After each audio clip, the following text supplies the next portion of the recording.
And hello. Hello, everyone. Welcome, foolish mortals. Welcome in tonight. It's so good to see everybody in stream. We've already got a lot of folks in the chat. Adventures by D in the chat. Let's see, Keith, BDF, Hitchhiking Bones, 114 days until your big Walt Disney World trip, Keith. We are so excited for you. Keep that countdown going, buddy. Sometimes that countdown kind of pulls us through bad days. Oh yeah, no doubt. So welcome. And Dean, thanks so much for being in. We will continue to keep your dad in our prayers. We appreciate you being in there, and we're thinking about you, and keep us posted on your dad. Sure are. Tina, yes, we are praying for Dean's dad. So good to see everybody in the chat. Yeah. Tina DCS, good to see you. Kevin, Theme Park Adventures, good to see you. Thanks for being here. Appreciate it. And Chris, Adventures by D, is in the stream. Guys, we have a special treat tonight. Obviously, we have some very special guests, and we just kind of got to know this channel. I think we first saw them maybe on Dole Whip Dad's channel. I'll have to ask them for sure. Mm-hmm. But Adventures by D is a great channel, and we're going to talk with them tonight about theme parks. They cover Disney, but they love theme parks too. So we're going to bring them in. Hey, guys. Hey. Hello. Welcome in. Welcome. It's so great to have you guys here tonight. We appreciate you being here. Yes. And just pleased to have you and get to know you. We've kind of, I feel like we've kind of known you guys for a little while. Dave, where did we meet each other? Was it at Dole Whip Dad's stream? I think it was in Dole Whip Dad, or maybe we were both on his Vlogmas 2 Christmases ago. That could be it. I'm pretty sure that's where we kind of met a lot of channels when Jeff was nice enough to put us and several other channels in that Vlogmas together. And it was good visibility at the time for our channel because we were still starting out trying to figure out what to do. Yeah. Well, we were too. We still are. Well, huge learning curve. Huge. Yeah. That never ends. You're always on the curve. So I think no doubt about that. Some of the larger channels, I think, Josh at Resort TV 1 is still on a learning curve. So hats off to anybody that has the guts to pick up a gimbal or punch that like button. But yeah, we just kind of got to know you guys, and I got to watching your content, and y'all are just doing, golly, great job, with your channel. William, I'm going to do This Day in Disney History, and then we'll kind of get started and chat for a little bit, find out, what your channel is all about and why you started your channel. Guys, I'm really hoping that everybody had a great Valentine's Day yesterday. Did everybody have a good Valentine's Day? And if you didn't, I'm sorry. Valentine's Day, as Garrett pointed out to us last night on our partner channel, Monarch Moments live stream, Valentine's Day, yes, it's for couples, but it's also for families and dear friends. And so I hope that, you hugged your kids, you hugged your grandkids, call that friend that you haven't talked to in a while, give your parents a hug or a call if you can. And so I hope Captain Akron, welcome in. Catherine, welcome in, Ryan. Thanks so much for being here. And thank you. Thanks for being here, Captain Akron. So yeah, I hope you did that. We had a really nice Valentine's Day. Jeff and I are in Hot Springs, so watch for some live streams from Hot Springs. Hey, Amy, welcome in. Welcome in, Amy. Good to see you. Just getting rested up from your last trip to Disney. You're walking the dog. Okay. All right, Amy. Well, thanks for tuning in while you're walking the dog. We appreciate it. I'm sure it's a cold walk too. We know what that's like too, walking it's the gotta dog. Be. In the dark.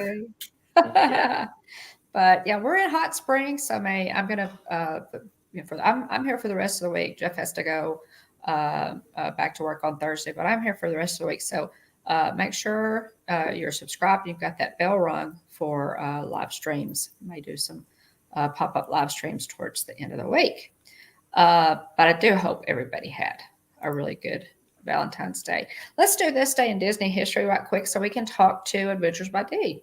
1899, okay, just before the turn of the last century, Lillian Marie Bounds is born in Spalding, Idaho. Growing up in Lapwai, Idaho, on the Nez Perce Indian Reservation, her father worked as a blacksmith and federal marshal. Lillian, of course, is was to be the future wife of Walt Disney. Yeah. She took a job at the new Disney Studios, where she worked first as a secretary and then as an ink artist before marrying the boss on July 13th, 1925. She was married to the legendary studio chief for 41 years. During that time, she was her husband's primary sounding board. Following Walt's death, Mrs. Disney became active in a number of charitable programs, primarily children and the arts. Later in her life, she was active in fundraising for the Disney Concert Hall. So, tip of the hat to Miss Lillian. We talk a lot, guys, about Walt and Roy, as well we should. But Lillian was, when I was right there supporting Walt, she was a wonderful, wonderful lady. And we, our hat is off to Miss Lillian, too. I think about her a lot.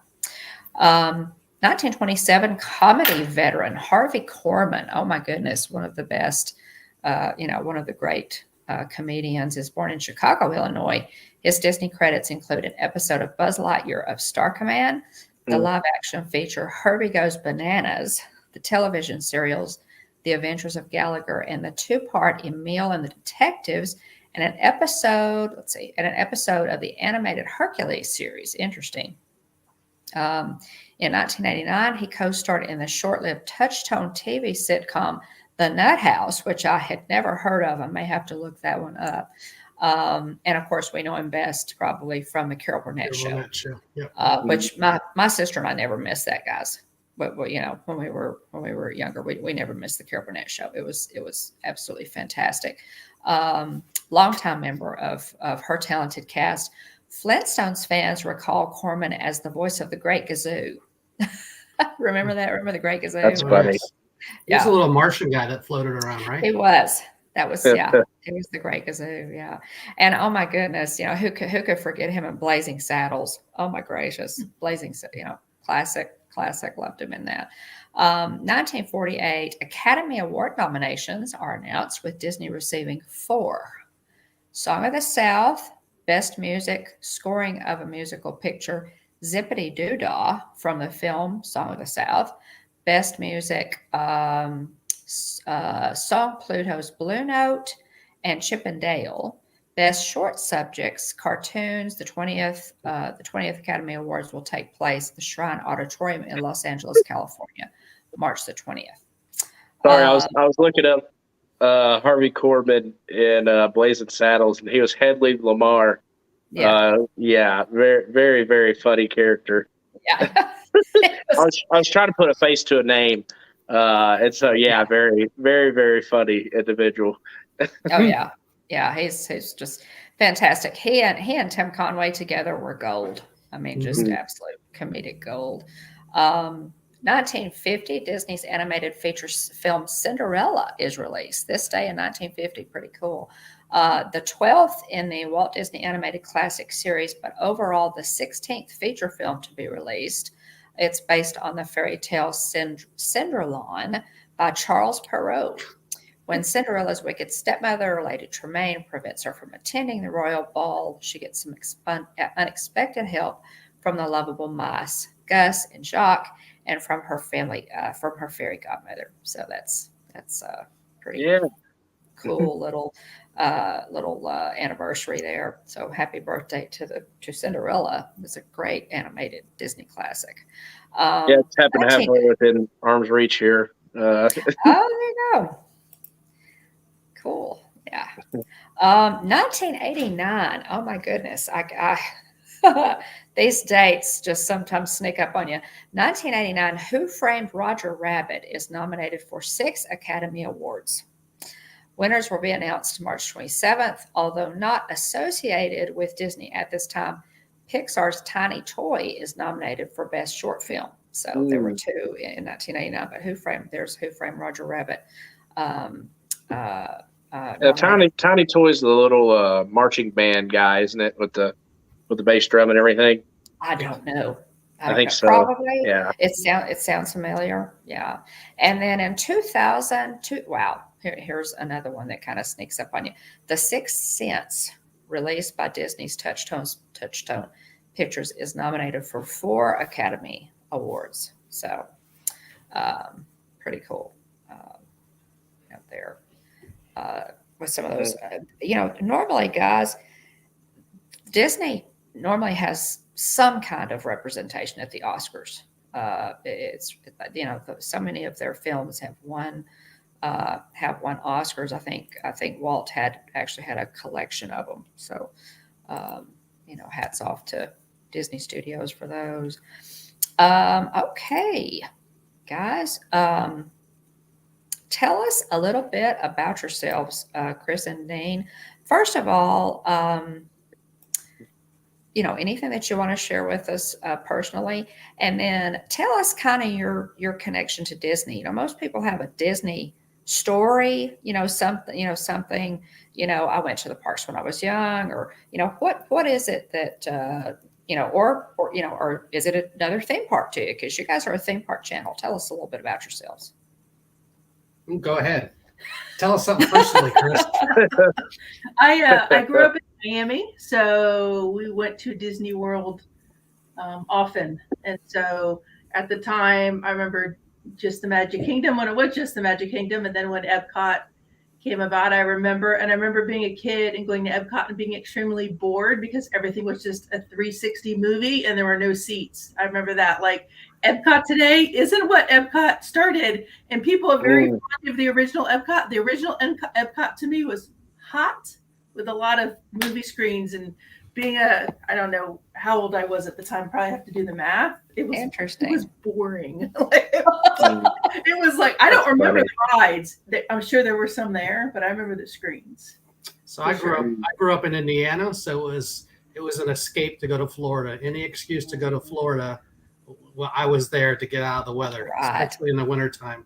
And we would go to Disney, not a lot, but some, and it was always a welcome escape. And one of the things I like about Disney is that it evolves, but for me, no matter what age when I go, and now when I take my kids, walking down Main Street is one of the few things to me that hasn't changed it's evolved. Like I said, some of the windows have changed, some of the shops have changed, but I still get the same feeling every time I go on the railroad tracks, no matter what age I am.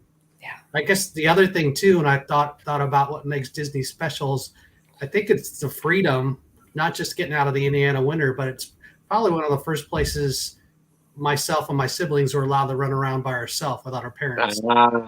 So it's cool. that kind of freedom and that kind of fun memories every time I go back. I'm still a middle school kids, running around there with my siblings. Right. Cool. That's neat. Yeah. And you're right. And I think a lot of people say that very same thing that you said, Dave, about, walking down Main Street and you step into the park and you're instantly, 7 years old again. It's just it's something that I think, oh, hey, Mikey, welcome in. I think it's a feeling that Walt tried really hard to capture, and he was 100% successful in that. We don't go to Disneyland as much because we're based out of Atlanta, Georgia. But I remember I have relatives in Southern California. I distinctly remember going to Disneyland with the ticket books, and I know that dates me. Yeah, they still had the ticket books. I wish I'd still had my ticket books from then. I still have one. They only had the bag coupons left in there for the the kiddie rides at the time. Yeah. All the e-tickets we'd used up. So, but I remember having tickets for rides at that point I wasn't interested in really. Yeah. It's those. Yeah, those books are really cool. Jeff has a book too from Walt Disney World, and it just really, yeah. Those memories are just fantastic. Hey, Jonathan, welcome in. I can remember, Dawn, when Magic Kingdom had the Penny Arcade still on it, which Disneyland has a version of it still. I remember the confectionery store was next to the Penny Arcade, and they had a taffy pulling machine that they would make the taffy live. Now it's totally on the other side of the street, closer to the front, but like they've moved things, and it was individual shops, and now you can walk through them. And that's cool. Going on 20,000 Leagues Under the Sea, and now it's an entire land. It's like filled in the land, over time. Yeah. So, hey, Ed, welcome. But the cars are still the same. Tomorrowland, like driving in the smell from and cars. They still don't drive very well. Yeah, they don't. That's and we get on them anyway. I remember doing it with my mom, so I think it's cute, and our kids doing it with us. But I know they're not hit for a lot of folks. But and I, when Kylie and I went, I've taken her twice now, and when we went, I let her drive. One of them was on. We were live streaming for one of them, and it was so cute. It was just, she just loved it. She had a great time. So, yeah, those memories, of going with our parents and our siblings, and then taking our kiddos. Obviously, took William and got him properly hooked, and now we're taking our grandchildren. So, yeah, good stuff. Okay, so what in the world possessed you to start a YouTube channel? That's a good question. It's one that William and I ask ourselves quite frequently. Yes, when I'm 4 hours into editing a video, I ask myself that same question. That's funny. Madison, our daughter, so we have two kids. Madison's our daughter, and Dean, they're both teenagers. So Madison actually started it kind of in close to here, way before the pandemic. She was going through that typical age where she was going through a lot of stuff and cycling through stuff that she liked. She's like, I'm going to start a YouTube channel and I'm going to put everything on YouTube. I'm like, no, you're not. And we need to talk about what that means and the implications of all that, right? Sure. Yeah. Sure. But she came up with our name and our tagline, and she started doing a little bit that we let her do. She filmed and she edited herself, and she was quite young. And our original vlogs, we've kept them up there. So the first one in our backyard when she's twirling around. Oh, she's like, I know how I'm going to end this. I know what I'm going to say. May the adventures be with you. And she's twirling around near the swing set, and so those are the things. And she's still very much involved, but those things, that's really where we really started. And so she did a series, did all the filming, all the editing, and she would say to us, like, I'm the one doing all of this. What is it? It's just me. And then I had filmed for a while going around. I think probably my biggest tip is to film or record things. And then over time, we figured out the editing piece. We had a stockpile of stuff. And when the pandemic hit and we were here all the time, we said, wow, this would be a great thing to kind of do as a family. So we pulled out all this footage and began editing that. So that's cool. We all got into it big time. 2020 is when we all got into it, not just Madison. Very cool. And then the parks opened up, and we had always went to theme parks, and Six Flags is our local park. So then I think the first time we went back to Six Flags, we just figured, well, let's start filming some stuff and figure out how to make a theme park vlog, or what we would think would be one. And that's kind of how it started. Yeah. And then from Six Flags, we went to Wild Adventures down south here to Valdosta. And then we had gone to Dollywood a lot. So we went back to Dollywood and filmed it. And it just kind of ramped up last year to 10 parks. We didn't have a goal to get to 10 parks last year. Yeah. It just kind of happened the way the schedule happened.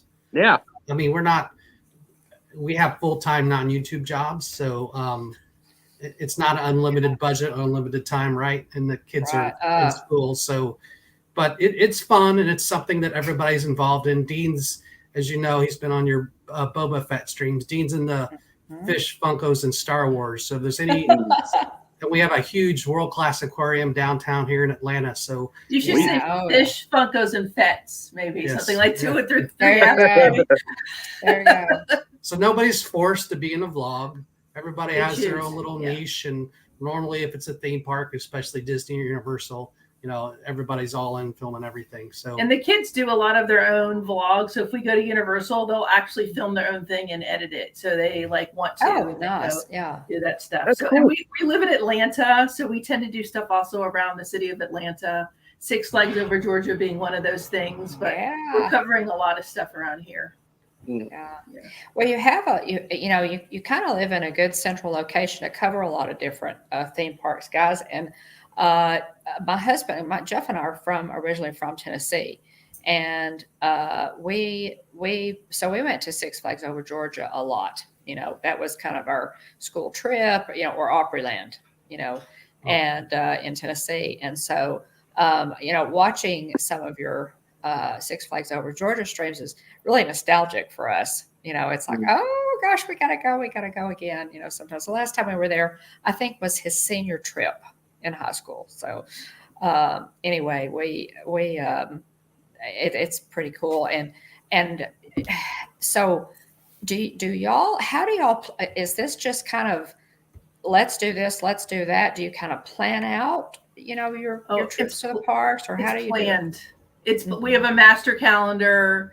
There you go. What we're doing each weekend. This one, he drives a lot of it. This is Dave's side. This is Dave's midlife, passion thing. He didn't go get himself a Ferrari. He went into YouTube. Wait, was you that? Know what I mean? I didn't know that was an option. Wait a minute. Right.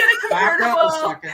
Right, Dave. Oh my God. That's funny. But he's really. I mean, if we're all involved, but this is Dave loves it 100%. If Dave could do this full time, he would 100%. I'm doing a lot, but I'm constantly told I need to do more right now.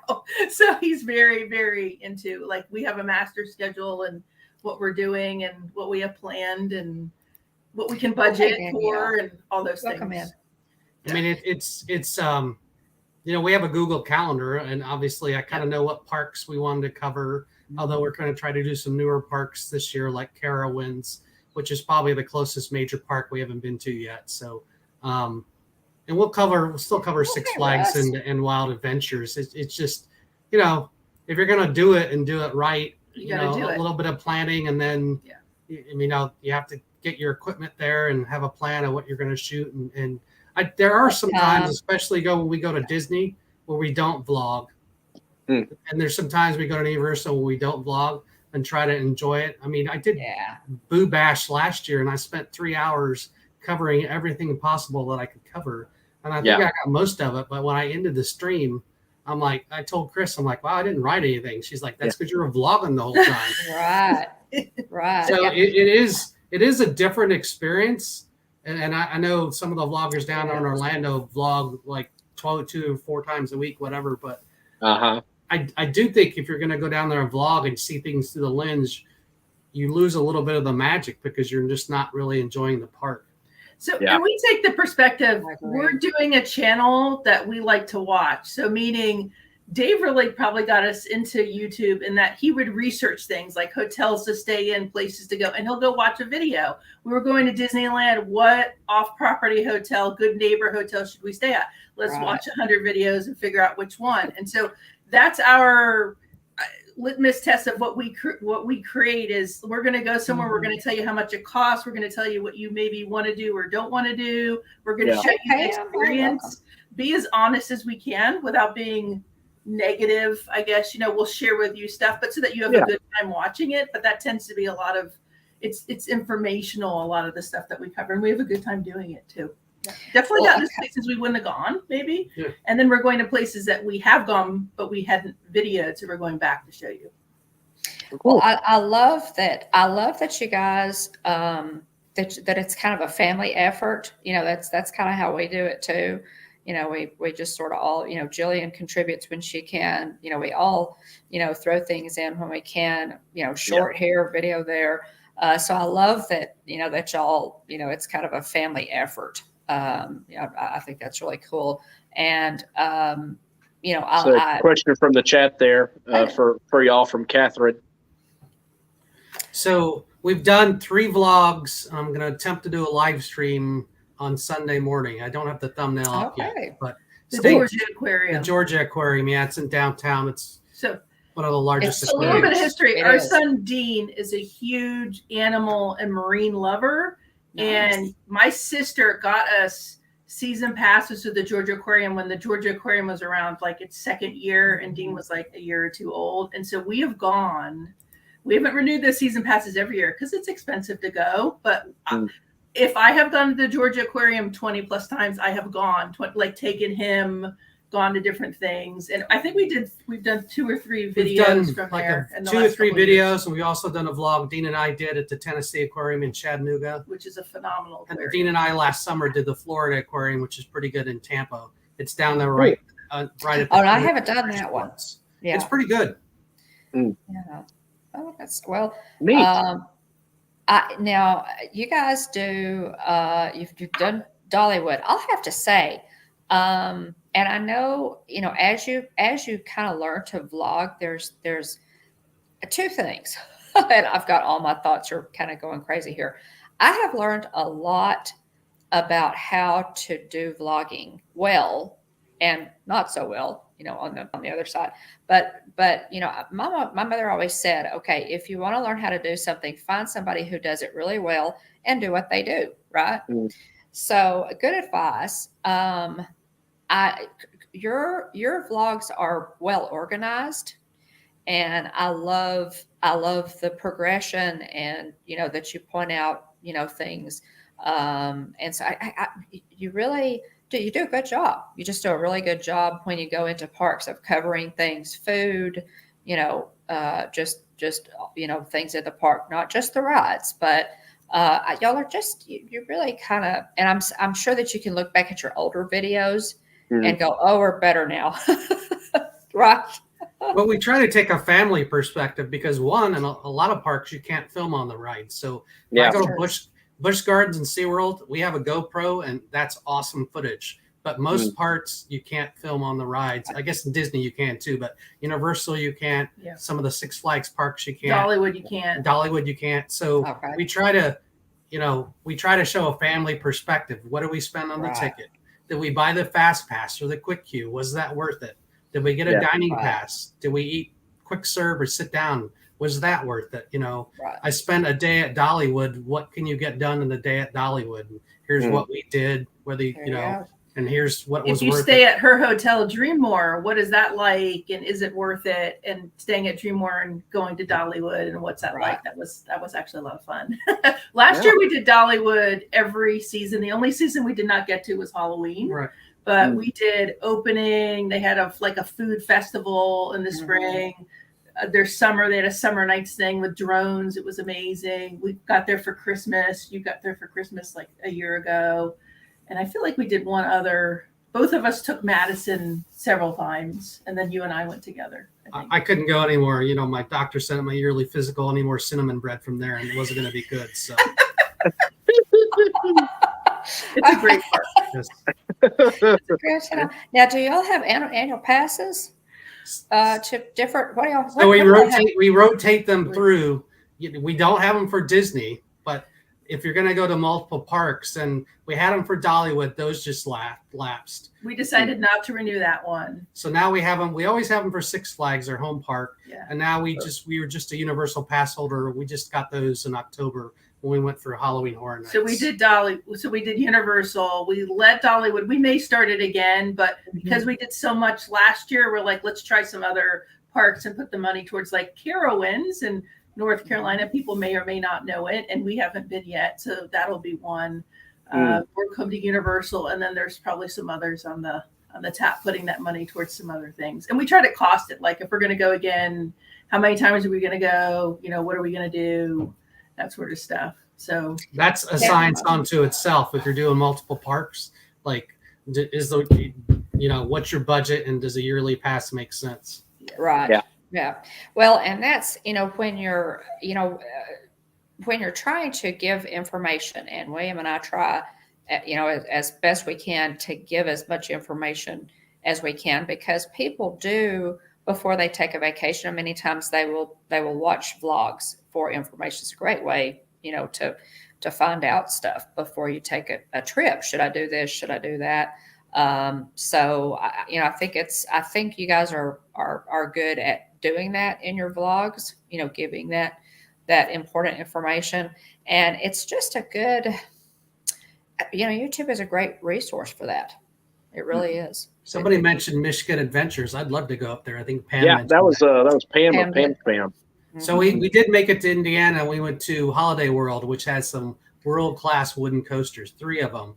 So if they've got some good wooden coasters, those are some of my favorites. I'd love to get up there. Yeah, that's cool. So when you guys, depending on distance, do you guys usually drive to these parks? Do you fly to Disney? What is your mode of travel? Does it depend on the distance? Yeah, what is our mode of travel? So a lot of places we drive, like Dollywood is 4 hours north, so we drive. Wild Adventures is so Wild Adventures is a theme park that's kind of South Georgia, halfway to Disney, so we'll drive there. We sometimes fly down to Disney or Universal. Sometimes we drive. I would prefer to drive. Dog is. We apologize. The dog is making some noises here. He got in here. He prefers to fly. I prefer to drive. So, just because so you can have your car when you get there and have access to do what you want to do. We've done. I'm a flyer. Yeah, I'm a flyer too. Why waste 8 hours driving when I could be down there in 1? So. Although, William, you like to fly too, right, William? Yeah, no question. I'd much rather, if I'm especially if I'm gonna take the time off from work, I'd much rather, have that be baked in as vacation time versus traveling time. I think one year we left here, and I think we made it in one of the parks by 3:30 in the afternoon. So I think we left here really early in the morning.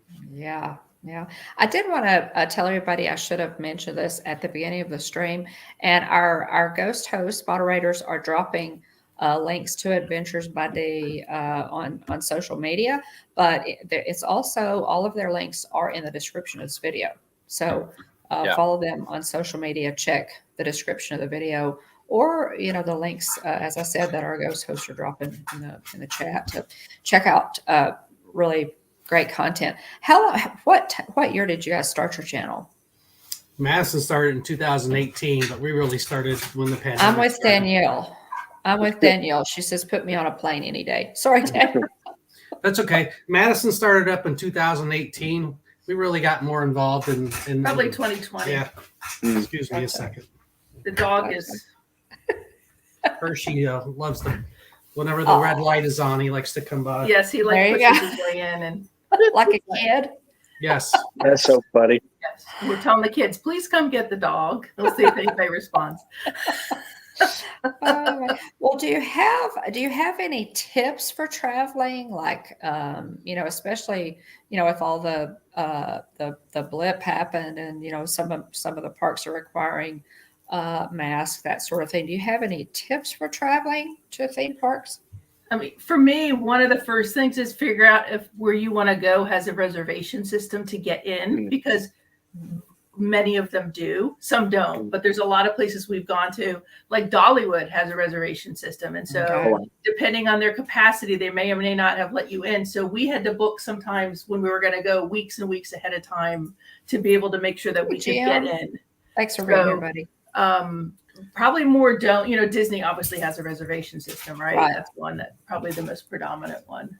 I would say, and the big thing is, are you going for a day or are you going for multiple days? Because obviously if you can afford a hotel or wherever you're staying for multiple days, it's much more relaxed. But if you're only going for a day, especially anytime school's out, consider just ponying up for the fast pass, quick queue, or whatever your park calls it. Yeah. Because there's been a lot of times where it'll just be me and one of the kids going somewhere, and I'll say, now we'll be able to get on more of the big rides, and then there'll be a 3-hour line for something, and I'll just tell them, let's just pay for the quick queue, that make sure we get on every ride if we only have a day, and we're not going to be back anytime soon. And I'd say the other thing is the volume of people going to any of these parks, whether they're regional or like I consider preeminent at Disney or Universal, the crowds. like Six Flags Over Georgia has more crowds than we've seen in the history of going to this park. And we've Really? lived here over 20 years. I mean, the volume of folks, many times we've gone in, and because we can go, we might do one or two things and we leave. And I thought, man, if I was paying and came in, but the long, because there's so many people. Wow. So And definitely pack your patience. And I think the flash pass, the quick queue, the whatever it is to help if you're going to do one day. And a lot of times now we may do two at a park that traditionally would be one. So we're not pressured to try to get everything in one day. Makes sense. So you're finding, so it's not just Disney. See, we haven't even been to Six Flags Over Texas in a long time. It's been a minute. I was going to say that was the park I grew up going to primarily. We went to Disney when I was around 3, and then we didn't go again until I was like junior high going into high school. And so, I've been to Six Flags a whole lot, and I had an annual pass actually there a few years back because where I worked was fairly close to the park. And so there are a few instances where I could get off work, go hit a coaster or two, and then go home. Wow. Nice. So it was pretty cool. And the other thing too that I used to take advantage of was the free parking for the Rangers game because the ballpark at Arlington's right next to that's right. It is. Six Flags. So that was a little hack that I had. You could use your annual pass to park for the. And so I would just drive all the way as far as I could in the Six Flags parking, get out, park, and then go. And what was funny was they were selling like that parking, like in that area, and it's like, well, I get to park here for free. Free, which added value, added even more value to your and the season passes at Six Flags are really reasonable, guys. Incredibly reasonable. Yeah. They're reasonable. I think some of the Six Flags park, I don't think I know. Magic Mountain, the price has gone up a lot. They're switching. They're looking at more demand pricing at some of the Six Flags parks, which that should be interesting. But we got ours for a great deal, a renewal deal. The other thing I would say, my other tip is food. So the parks are so busy that getting a meal can take a while. And so you should eat earlier and not wait. And an example would be Dollywood. Sometimes even if you go to the food festivals, those lines could be over an hour. That is a long time to wait to eat a burger. So, it is. And they brought in at Christmas time, they brought in food trucks and other things to help disperse that. But everywhere we saw Universal, we did get in places at Universal. We probably had the most success there with food, but definitely don't wait. Because normally I'll be one like, wait, we're just going to go. We're going to go. It's like, you can't do that. I drive them crazy. I'm like, let's go to the next thing. And now it's like, no, you need to stop. Well, Kris, at other parks, are there other parks that have an app with any mobile order for food? So Six Flags Over Georgia introduced that. This past year, we actually did a vlog on that specifically because it was interesting to see them. It kind of worked, kind of didn't. It was better than just waiting in a really long line. Yeah, I will say that. We tried something where we mobile ordered at different places. So like if one person wanted food, because their food is kind of like you go one place, you can get burger and a salad. Another place might have Mexican. Another place might have a cheesesteak sort of thing. And so I think the other tip too is that so many parks now are doing, I call them, and Cedar Fair calls them seasons of fun, where they have a festival. It's kind of like Epcot. Even the regional parks are doing a festival after opening day, one in the summer, then you've got Halloween and Christmas, whatever they call those 4 things. And I wouldn't go the first day to any of those things unless you just want to put up with all us vloggers and everybody else that has to go the first day. I would say busy. Like Dollywood, there's a pass holder thing on the Friday, something regular Saturday. We've gone on Sunday, didn't have any problem. You know what I mean? Like everybody did a couple, and we went like the third or second day and had not nearly the issue that you saw from previous days. But Six Flags, or they're still trying to figure it out the first day. They're so in the openings of these parks. Like we're going to go to Six Flags Over Georgia opening day. We'll go to hopefully Carowinds opening day. And sometimes it's rough, depending how they're staffed. Some folks are new. Yeah. Are they running at capacity? It kind of depends. So you may want to not go that day, depending. Yeah, trying to slide in those, lighter crowd days is kind of hard to predict, because I think Ed at Texas Takes said, folks are just ready to get back out. Yeah. And I think that's why we're seeing so much travel, especially the theme parks. They're all, I think that's going to be a trend for, maybe even a couple of years, who knows? But yeah, people are just trying to get back out. They have money. They've been in the cooped up in the house. A lot of people. I mean, we started going back to Disney.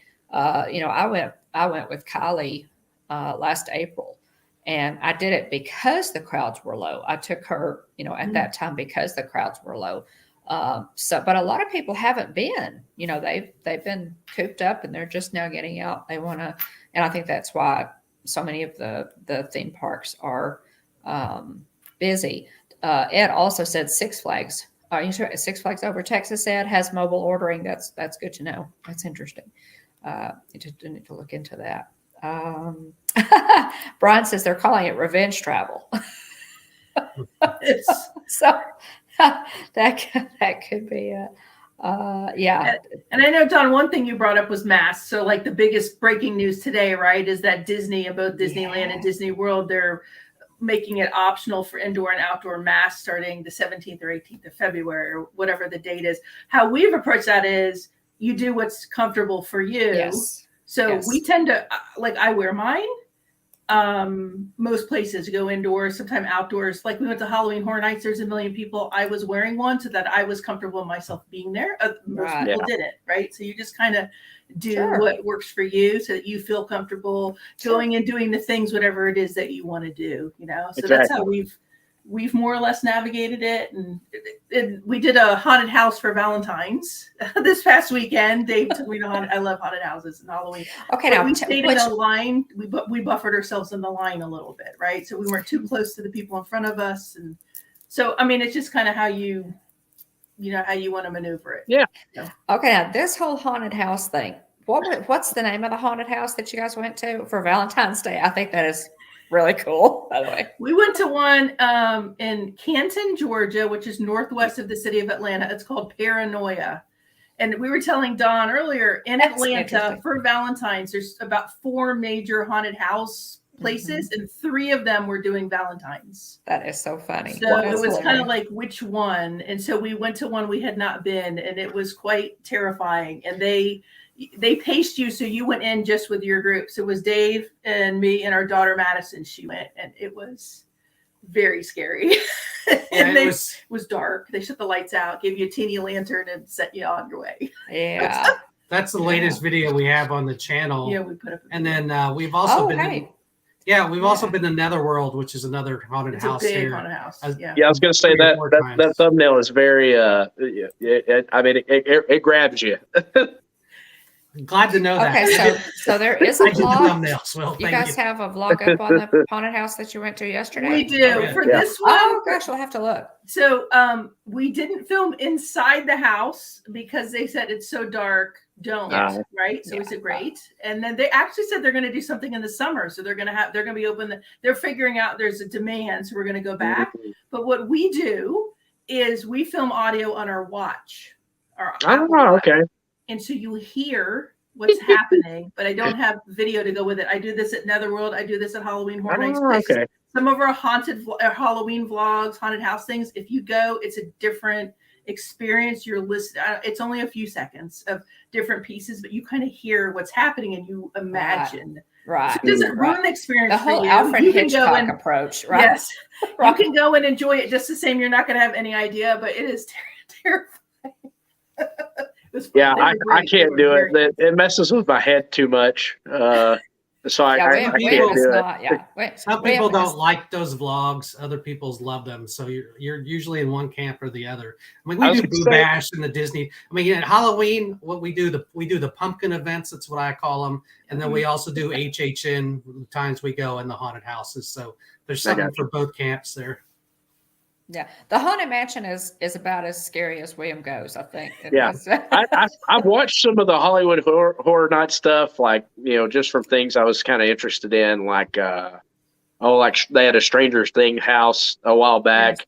And so I was like, oh, I'd watch this, and then it took me to the next one. I was like, oh, nope. I tell you what, Halloween Horror Nights is on a scale you just can't imagine. Like, your local area might do 1 or 2 houses. They have 9 or 10 in their theme park, and different areas you walk through with characters. And you would have liked Beetlejuice, probably, Will. Yeah, Beetlejuice was a lot of fun. Yeah. So it just depends. I went a few years. I didn't open my eyes in the house. I love it. I'm scared, so I hold on to Dave and just go through and listen. Now I'm opening my eyes. I mean, I'm a chicken, but I love it, and I go. I'm the reason we go to these things. Oh, that's great. That's funny. So it's a ton of fun. Yeah, I don't know. It's like I told you, we were talking, before the stream started. When I was in junior high and high school, I kind of cut my teeth on Stephen King novels. I love to read, and I read other things too, but I read, Salem's Lot, The Shining, The Stand, the whole, 9 yards. And, but as I've gotten older, I don't like it as well. Jeff started working graveyards when we were really young, and I thought maybe this is not such a good idea. So, and I still love the idea of it. I just don't know if I could do it. So my hat is off to you, Kris. Yeah, I'm not even a big scary movie guy. Like, I've seen a few, like a handful of things, but it all messes with my head too much. Like growing up, I read the Goosebumps, R.L. Stein Goosebumps stuff, and that was about as far as I wanted to go. Some of those are scary, and some of the movies they made from them, little shows, are scary too. So. Yeah, it's fun though. I think I love Halloween so much because there isn't an expectation on folks. Like, you can dress up if you want, enjoy yourself if you want, like what you want to do, enjoy it and just have fun. You can be truly a kid or whatever it is you want to do with it. And so we love, we dress up here and do all sorts of stuff. It's just fun. That's fun. It is. I mean, it's so much from a vlogging standpoint. There's so much to do from like Labor Day on between Halloween and Christmas. It's like you can't drop something without finding something to vlog. This time of year, if you don't live in Disney or Universal where you have a year-round park, it's a little bit harder. But that's true. It's fun. We do it. We've enjoyed it to this point, and we do have things more important than YouTube going on in our lives. I'll say that. But we've enjoyed it. And if nothing else, Don, I think I've heard you say this. If nothing else, we have some pretty cool edited family videos to look back on. That's what I tell the kids. Ultimately, they're going to have some stuff that we did as a family and the places we went. And then there's also a ton of videos and photos that don't go anywhere. I have them, or Dave has them, and all of our stuff. So we have a lot of footage of a certain standpoint that we'll see how far it goes. Of the things we did. So that's cool. True. Texas and that's valuable. That to you personally and to your family, being able to look back, over those first videos. I mean, the first videos that I did, vlogs that I did with Kylie, my granddaughter, and just the, the very first Hitchhiker chats, that we did. It's fun to look back on that. It's fun to have that family record. So that's one reason we started the channel, was to just have, we figured, well, if nobody watches, we're still going to have all this great, footage and, just a video record. If we're going to video and take pictures, why not put it on YouTube? So, Texas Take, we are pass holders. We are not members currently. We've talked about that, and we've done some cost comparisons. So, we're pass holders. And if you don't know the difference, so pass holders, you pay a yearly fee. You got the pass for the season. Members, you pay a monthly membership fee per person, rolling over 12 months in perpetuity, but it gets you extra access that you don't get with our season pass. We are just season pass. Oh, that's interesting. That we renew. It's just when you run the number with the 4 of us, now you get things we talk about. Should one of us become a member, but some of the Six Flags have gotten rid of, it looks like, some of the membership, like Six Flags Magic Mountain has gone to a totally different pricing structure. So I don't know what that means for the rest, but at least for next year, we're okay. We already, took care of it. Y'all have plans. Y'all kind of have, plans for next year. Okay. Big question. What is your favorite theme park? That is a tough question. Oh, Magic Kingdom. I would say Come on. Magic Kingdom, but for me, Kings Island's up there because that's where I grew up. I grew up in the Midwest, so Yeah. we went to Kings Island a lot more than Disney because that's what we could cool. afford to do, and it was a lot closer. Yeah. So Okay. And love Disneyland. Have only been there twice. So if it was closer, it might even be Disneyland because of the proximity of getting around. And we've had great vacations out there. Yep. Staying and going in. For me, it's like Disney. I'm going to say Magic Kingdom first, and then you can rank the other parks however you want. Right. And then we like Universal a lot and Dollywood. Those are like my top three. the thing with Universal is that as our kids get older, we've gone to Universal a lot more. Right. So it's comparatively, it's more economical for us. You can stay on property and get an express pass for what a moderate hotel would be at Disney. So we've done. I mean, if you care to compare the Hard Rock to the Polynesian, I mean, the Hard Rock looks like a bonus that looks very reasonable. Plus you get their express pass when you stay at their top 3 hotels. So that's there's different pricing structures for their top 3. Yeah. So they have. It's we have looked a little bit at some of the the theme parks as compared with Disney pricing, and especially with all the price hikes that Disney has put into place real recently. And golly, the higher Disney goes, a lot of people are looking at and going, okay, my dollar is gonna, my vacation dollar is gonna stretch a lot further if I go to Dollywood or if I go to Universal or some of these other places, if in fact they want to go to a theme park. So. Yeah, Dave did the numbers, and we got Universal, Dollywood, and something else for the cost of what a Disney annual pass would have cost, right, for us to go. Like, I think there were 3 plus the other parks we paid for that we went to on the side, the Holiday World, Kings Island. We did other things, and that would have been equal to. You can stretch $1,400 over a number of other parks. Yeah. If you choose to. We love it. I mean, all things being equal, if we lived there, I'm positive we would have an annual pass. And we go. Yeah. I mean, like we go to like the specialty parties, and we'll go again. We just right now for the kids or teenagers at Universal, if you stay on their properties, they can get on a boat or a bus or walk into either the 2 parks. It's very nice in proximity. Eating is easy. It's a nice setup they have. They have great. I mean, they're just as great in service and cleanliness. And as much as I like Disney World, Universal reminds me more of Disneyland because everything's walkable, within reason. Mm-hmm. I know after 15,000 steps, nobody wants to walk anymore. But to me, Universal, you've got a couple of parks that are walkable, connected with some restaurants, connected to the hotels, sort of like Disneyland is. So and plus City Walk, City Walk is great. So. Yeah. But don't think that we're not all the time online pricing and figuring out when our next Disney trip will be, because that happens a lot. And where could you stay and what, all that stuff. That 2 years ago, we stayed off property and stayed in a condo and then drove in. And I was an annual pass holder at that time with Disney. So like parking was covered and that sort of stuff. So I think right now we're the split stay family. We spend a little time at Disney when we go down there and then a little time at Universal. Yeah. Well, I think with all the price hikes, we've talked about it, William. I think with a lot of the Disney price hikes, we're probably going to be more split stay folks too. Yeah. So, and we're long overdue for a trip to Universal. Yeah, big time. I think the last time, was it 2014, 2015, somewhere in there? The last time we went to Universal. I believe so. Yeah. It was because we wanted to go. I want to say 2015. We wanted to go in like 2018.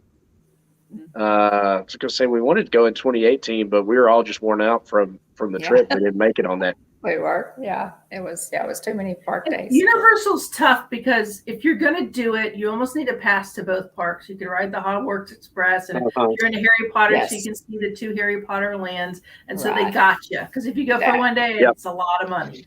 So then you got to stay for more, and I think it's probably 3 days comfortably to do Universal and make sure you cover everything. And people are probably surprised to hear that, but between both parks, and there's Volcano Bay too. Yeah, no, we didn't even. The water park is a whole nother thing. It's great too. So that's cool. Yeah, it's interesting watching the kids because I mean they love Disney, but they love Universal too, for sure. Yeah. Yeah, we're typically the family. When we're in Orlando, we go all out. I mean, we're not rope dropping in the morning, but we will stay until close almost every single day we've ever been down there. I think we've been and that includes when they used to be open till 3 a.m. And the kids were really little. We were that Oh, parent. yeah. Like, we go back to the room for a little bit and rest and go back out. And There those you are some go, of our bud. best memories is the Magic Oh. Kingdom being open till 2 or 3 in the morning. And the kids were, 6 and we're out there Hey, Jeff. having a blast, So Thanks for being here. one day, maybe those times will come back. I don't know. That would be Right. awesome. Gosh, I'm hoping so, guys. There's so many things, when you really start, thinking back about all of the things that, especially Disney, obviously we're big Disney people. When you start thinking back to all the things that they used to do, like the 3 a.m., you'd be on the monorail. I hope at some point, we can get back to some of that. I'd like to see it. I just don't know. Well, at this point now, they're going to require you to stay in the deluxe resorts to get that kind of late access, which is, I could do a vlog on that. Nobody. Plus, there's like only Monday and Wednesday at certain parks, and for us, that's not super practical unless it's the summertime or Christmas or something. It's when everybody else would go. Now, when the kids are in college, this is a totally different story for us. So we'll be going down where we're not going to be constrained by the school calendar like we are today. But thank you, Catherine Wilby, for subscribing. Appreciate that. Yeah. And Russ, he's been having some really good chats in there and some funny lines, and he's I'm having a great time reading his stuff. So yes, we'll be in Florida more when our kids get to college here in a few years. But Chris always asks me, well, when we do get down there, whether we buy a place or stay somewhere longer term, how many times you could go to Disney before the magic would wear out? Could you go every day, every week for a month? Could you go 3 times a week for a year? Like, how much would be too much? I'm like, I don't know, but I'd like to find out. I'm telling you, I'm right there with you. I would too. I would love to. I would love to test that out to just see. And so many people though that we have talked to, does our dream, in the chat, what in the world with Russ, so many of our friends that have moved down there and lived there for a while, say, no, it doesn't get old. We come several times a week, and every time we walk in, it's just a special. Jeff and I have a high school friend actually who lives in California, and he had season passes for his family for years while his kids were little to Disneyland. So in 2019, Jeff and I took his first trip to Disneyland because Jeff had never been to Disneyland. I had. But so we were walking through the parks with this high school buddy, and I said, do you, as many times as you've been, does this ever get old for you? And he thought for just a second, and he said, no, actually. He said, I would love to work for Disney when I retire. So, what is it about these parks that Walt built that are so fresh and new to all of us? It's pretty cool, I think. Thank you, Pam. Appreciate it. I do think when we go to Florida, we would treat it like Atlanta, though. I don't think we would just vlog Disney. I mean, I would love to go to. There's so many places I haven't been that I see some great vlogs on, like Gator. When we go Gatorland. And we have our car, we're doing a lot of stuff. So we're going to different places and we're checking out different things. So I would think there's a ton. It's probably what's going to limit you is time and money because there's so many things to do. Right. What do the age-old limitations. Well, now I'll just have to say, guys, and we haven't been in years, but when the kids were small, the last time we were at Busch Gardens in Tampa, it was fantastic. It was pretty awesome. I would love to go back to Busch Gardens in Tampa, but it was awesome. Yeah. I went for the first time last summer, and it was the coaster lineup's stout, and now they got Iron Gwazi running here, and I'm sure that's awesome. We need to check it out. They did a summer show, and Iron Gwazi was the background. It wasn't open yet, but with fireworks and fire and all this sort of stuff. So I don't know if it'll still be in the same place this next year, or if they'll shut the coaster down while they're doing it. But right. Yeah, they loved it. my school trips, because I'm from Miami, were either Disney or Busch Gardens, Tampa Bay. Right. Went to Busch Gardens, Tampa Bay. I remember the first time I ever saw a panda bear was Busch Gardens, Tampa Bay. They had pandas come in a enclosed area, and they had escalators. They were air conditioned, and that's the first time I'd seen a panda. So I remember when Busch Gardens, Tampa Bay built their first looping coaster that has already been retired. I mean, so it's great park, huge park. What a great park. Yeah, it is. It's really a great park. And I would really love to go back just to the animals. It's just a great park. Good food. I mean, everything about it. The coasters were solid. We're a coaster family. Love roller coasters. So, we're overdue. I need to watch your vlog and then go back. You know what? The coasters didn't scare me as much as the drive on I-4 between Orlando and Tampa. That was freaking wild, and I live in Atlanta. So. Well, that's saying a lot. 10 and 2 death grip. Hold on, that was crazy. That is saying a lot. Oh my goodness. Yeah. Do you have any other comments or suggestions for a theme park? Just in general, do your homework probably. I mean, the number of days makes a hell of big difference. Are you going on a weekend? Then consider getting a quick queue if you're ride people. If you're not ride people, you just want to walk around and eat, you probably don't need a fast pass or quick queue. But summertime, I mean, every park's going to be crowded that I've ever been to. We've quick queued it in almost every park that we've gone into, paid for that. Dollywood was called the Time Saver. Kings Island, what was it called? It was called something. I don't know what the only one we haven't is Six Flags. We're talking about do a vlog to show you, because there's different tiers and you can go back at different times. They call it Flash Pass. That's the one we haven't because we're local, but we may. Although you did it with Madison one time, didn't you? Yeah, you ran in and did it. Do your home. I would say no matter what park you're going to, do your homework and know what rides are nice to do's and what rides are have to do's, especially if you're only going for a day, and be okay if you don't get on some of those rides. Don't let it ruin your day, because Madison's a big coaster person. My daughter and Dean's becoming more of a coaster person. So I hold the bags. Yeah, I'm the bag holder. So when you talk about different perspectives, I'm the one not riding the coaster. So I'm wanting to see the thing. What is there for me to do? While you guys are off doing that. So are there any staples of your different trips? Like, if I go to the Magic Kingdom, I got to do this, or I got to eat that, or same thing, Dollywood. Any staples of any of your trips? Dollywood. Did I mention cinnamon bread earlier? I mean, that stuff's to die for. I mean, to me, that stands up against any caramel apple or anything I've ever had at Disney. That is. Oh, we've got some ground to cover, William. Yeah. We've got to get out of the Disney bubble some. Yeah.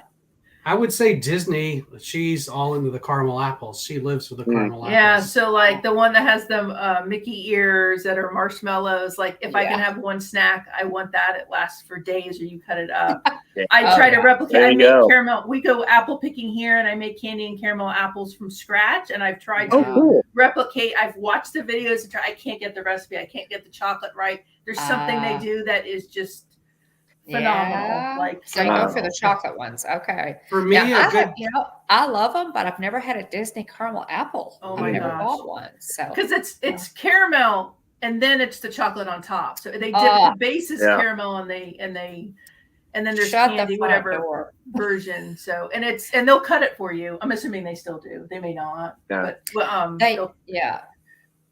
See, I would love, and what I need to do, put this on the list, right, William? We keep a running list, is as I'm leaving the park, buy one as I'm leaving the park to take back, to the resort and cut it up, and eat it. So I don't have to carry it, They'll give you a box, Dawn, and you can take them on flights. He's gone and bought them and brought them back to me. Okay. That's probably the best thing you've said all night. There you go. he bought one or two from Disneyland when he was out there for work, and he managed to go to Disneyland, and he came back with a couple of caramel apples in his luggage. Nice. boxes. They box them up. Isn't that wild?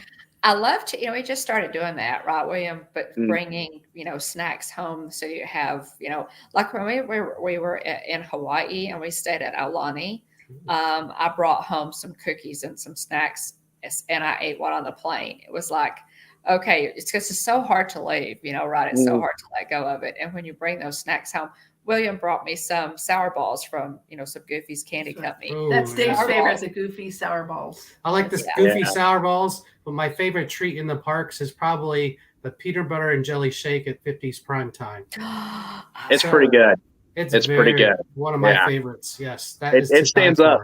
I thought about it. I was like, man, we were there. It was the first time Jillian and I had ever gone there, eaten there before. And people said, you got to get the peanut butter and jelly shake.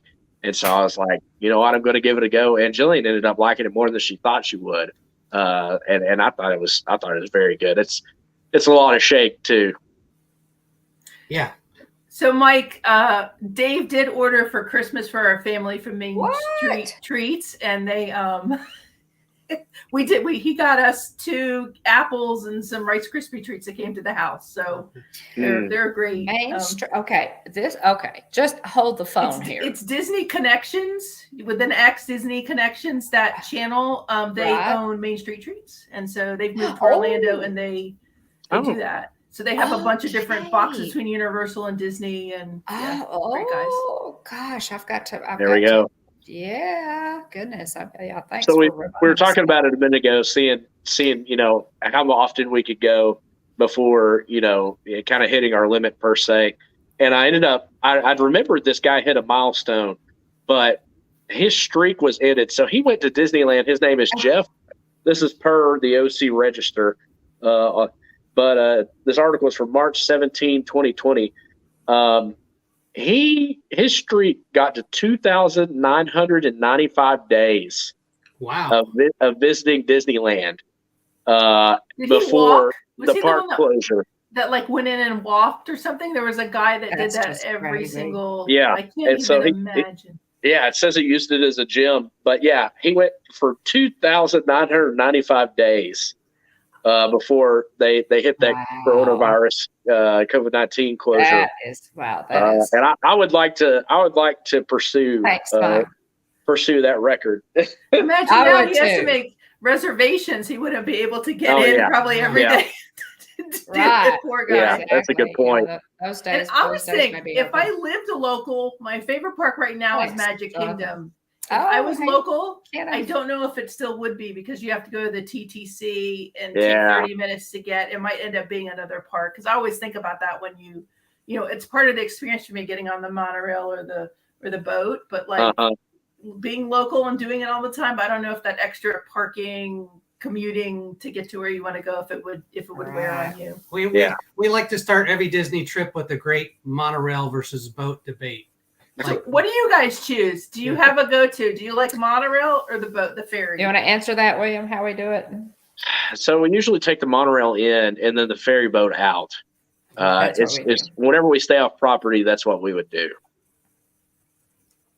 And it's just kind of always been and that's since I was a little girl. That's how we did it when I was a little girl. And so, that's what I suggested when Jeff and I started taking the kids. We monorail in, we take the ferry out. That's what we do. I wish we would have made the rule like that. No, we just have a discussion and flip a coin to lose. Me, this is what part of me, and they say, yeah, whatever. I'll look if the ferry's kind of there. If it's there, I'll consider it. But to me, riding the monorail is Disney. Going in and riding that monorail when you start is. I didn't understand we're going to the TTC. That was Disney. Now, did I know that the monorail today has issues or it might break those things? I wasn't aware of some of the age of it. And today I'll still want to take it. And, although the last couple of times we've done ferry, I think just because of timing and all that. I'm a ferry boat. Dave wants to, and I'm like, I don't want to go on that boat. I can't take a ferry too many places. I can take a train here in Atlanta if I want to. Okay, in the chat we've got people. Yeah, everybody kind of weigh in. Your ferry boat or monorail people. Thank you, Russ. Yeah, Russ. Come on, team ferry boat in the chat. We did the last couple times. We actually did ferry, and then I always think if I was on Monorail Resort Loop. Those now, so many people take them to kind of get around to the TTC. I don't know if it's a hack. Okay, there you go, Amy. A quicker Amy thing. scores. Now they have the walking path. So if I stayed at Polynesian, would I walk the 15 or 20 minutes I probably would. Like at Universal, I don't want to wait for the boat when I'm in the hotels. I just want to walk to the park. Right. And so they'll be like, I'm going to take the boat. And I'm like, I'm walking. Like, I just want to go. Truth be told, sometimes, Disney hack, I don't know if you can still do it.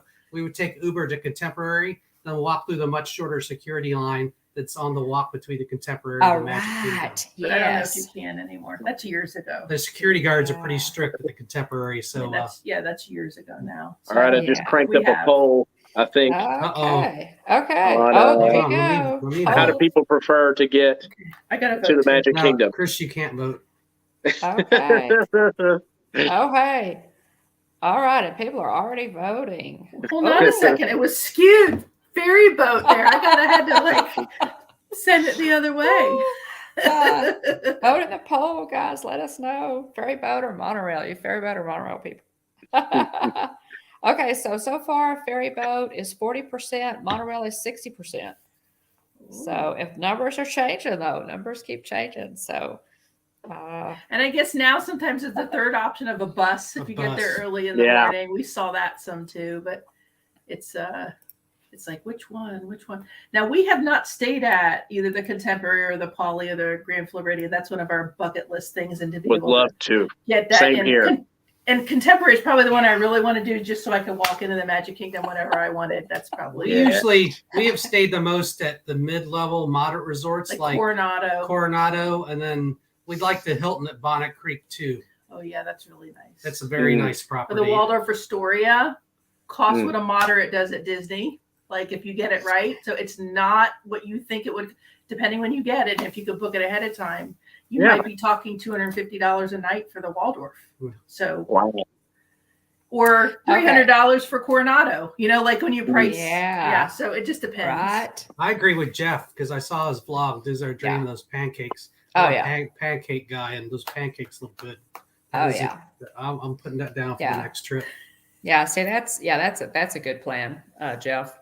Make a reservation at Steakhouse 71, have a nice breakfast, walk over to MK. Also, I heard they had a good brunch up top at the California Grill, if I'm not mistaken. We have not eaten in the California Grill. Yeah, we have not done that. We love it. California Grill and Brown Derby are probably my favorite. California Grill first, Brown Derby second are probably my favorite. We love California Grill. If we can go at all while we're there, we usually do because we love it. It's fantastic.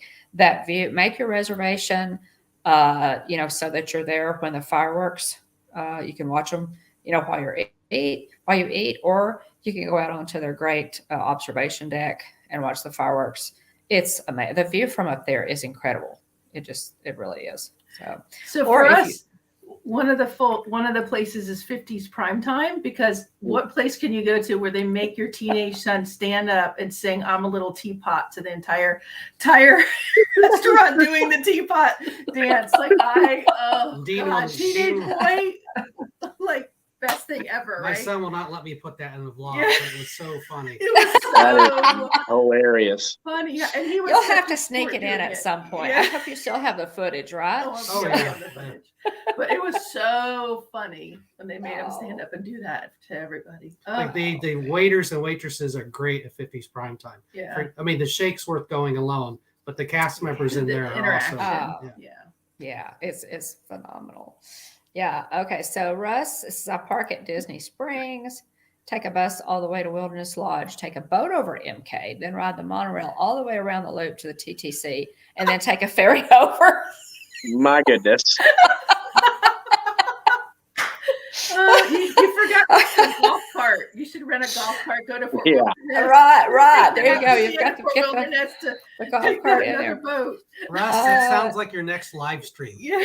Right. I'll watch. You if should you do, do yeah, that. you should do that. How many forms of Disney transportation can we take in one day? This is the Disney Transportation Challenge, and I want to see it on your next live stream. I Russ. can't, the amount of money that goes That's into funny. all the different types of transportation options there are getting around. I mean, I can't even imagine the logistics that they go through to all the different ways that you can get around between all the parks and the water parks. And yeah, Now we did, Amazing. yeah. Now we did do, and I was with, I was honored and really enjoyed spending a day with Russ and Mike Wheeler, and we did planes, trains, and automobiles, and boats. We did Skyliner, ferry boat, monorail, and a bus. We did all those forms of transportation, during the day. And we realized that at the end of the day that we had taken pretty much every form of Disney transportation, other than maybe the minivans, which weren't running at the time. So yeah. Wow.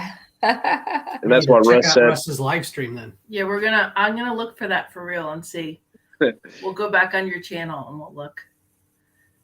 That'll be Nice. quite entertaining. And that's fun. there's Garrett with the Disneyland It's true. You perspective. just There walk you in go. with Disneyland. Well, you're gonna There get the you go. trams back soon out there. Yeah, when seeing like the walk that everyone was having to do at Disneyland and Disney World for that matter, from wherever you're parked, like at the TTC, I'm thinking, how far out are people parking right now? Because it's so crowded and, without having that tram at the time. Oh. Uh-huh. Right. Now you asked on favorite rides, right? So one of my favorite would be Haunted Mansion. Like I have to do the Haunted Mansion in the Magic Kingdom. Yeah. Pirates. I have to. Yes. And let me think. Probably Thunder Mountain would be my 3. I'm trying to think here. But Pirates and Haunted Mansion, like if I don't do that on a trip, it's not a trip for me. Those are probably the 2. Yeah. I would say Pirates, Haunted Mansion, and then I'm not as big a fan of Thunder Mountain as you are, but I love Thunder Mountain. I don't know. I enjoy some of the old timey stuff that's not very exciting, like Carousel of Progress. I'm big into history, so I love the Hall of Presidents. TTA, Carousel of Progress, Hall of Presidents. Oh yeah, I'm all in. I love Mr. Lincoln out at Disneyland. That's awesome too. Yeah, any of the history stuff I'm into. Yeah, tip of the ears there, Garrett. Too. Great moments with Mr. Lincoln is just if you come out of there and you don't, and your heart just does not swell with pride at being an American citizen, I just don't know what to do with you. It's great moments with Mr. Lincoln is just really cool. Yeah, I'll not a just trip say, without TTA. I Exactly, like the Jonathan. TTA. I don't absolutely 100% positively 100% love the TTA. Our son Dean, he loves that. Like they would ride, he wasn't in a coaster, so I would ride that with him and they would go do Space Mountain and we would do Buzz Lightyear and that over and over. Yeah, but now that's he's good. into all the coasters. Well, and think, guys, oh my goodness, just think. Now, my favorite land is Tomorrowland in general. Think what a game changer the Tron light cycle Holy cow. coaster is going to be. Oh, wow. And that's kind of maybe a good segue into our Disney news, because there were some Tron light cycle ride vehicles spotted on a truck headed into Magic Kingdom recently. So TTA for life, right, Jonathan? Jonathan's got to say hashtag. Absolutely. Absolutely. Oh, thanks, Nick. TTA rocks. It does. It does. Yes, we're going to talk just a little bit. Let's get in our Disney news, guys. New Marvel movie out. Oh my goodness. And we're excited about this one. Doctor Strange, Multiverse of Madness. The trailer premiered in the Super Bowl. This is exciting to us because not only because we're huge Marvel fans, but because we were recently recognized in our Disney Community Awards and inducted as Doctor Strange. So it premieres in theaters on July 8th. So hashtag we are strange. Nice. Yeah. So we're really excited about that one. William, did you want to do Disney news? Oh, sure. Yeah, I can pick it up. Spider-Man No Way Home, according to comicbook.com, the box office total has now made it the third highest domestic grossing film of all time. Yeah. This distinction was previously held by James Cameron's Avatar. The Spider-Man No Way Home box office has raked in a domestic gross of $760.9 million, surpassed Avatar, which was at 760.5. Let's see. Let's see. Also, in other Disney, I guess, movie news, Chippendale Rescue Rangers, an all new, never done before, completely 100% original movie. I think with inspiration from previous source material, will be streaming on May 20th on Disney Plus. We see Roger Rabbit in the trailer. Sorry for the spoiler for anybody that hadn't seen the trailer yet, but it'd give you incentive to watch a trailer. It looks interesting. Yeah, it does. So check out the trailer. Again, that's the Rescue Rangers movie coming to Disney Plus on May 20th. And it looks like they combined kind of an animation style with kind of I guess kind of an almost live action style. But the whole thing's in live action. But as far as some of the character animation, it looks like they kind of mixed the two. It's gonna be interesting. Yeah, but I'll have to. I have not watched the trailer yet. I got to go watch that trailer. What a world we live in that like movies come to your TV now. You know, you don't have to go to the theater, and the kids don't even realize the stuff that Disney releases straight to Disney Plus. And I know some of those movies and the actors in them haven't been as thrilled about that. I think it's phenomenal. I know the box office numbers wouldn't be what they wanted, but wow, to have that access in your living room, that's unbelievable. Oh, it's incredible. You know, I can't, you know, there's just hours upon hours upon hours of content there on Disney Plus. It's mind boggling. Thanks, Stacy. Hey, Stacy. Gosh, I just, and the Star Wars productions, the Marvel productions that they've had on Disney Plus, every single episode is like a movie. And I don't, the budget, the special effects, the plots, and you have 6 to 7 of these, you know, throughout the year, all the different, it's unbelievable what they've been able to do. Did you mention Star Wars? No, it's awesome. Yes. Oh, okay. I'm just making sure. But like all the different series, I mean, it's like every 2 months there's another one, like throughout the year, that everyone's been a favorite of everybody in the house, you know? Yeah.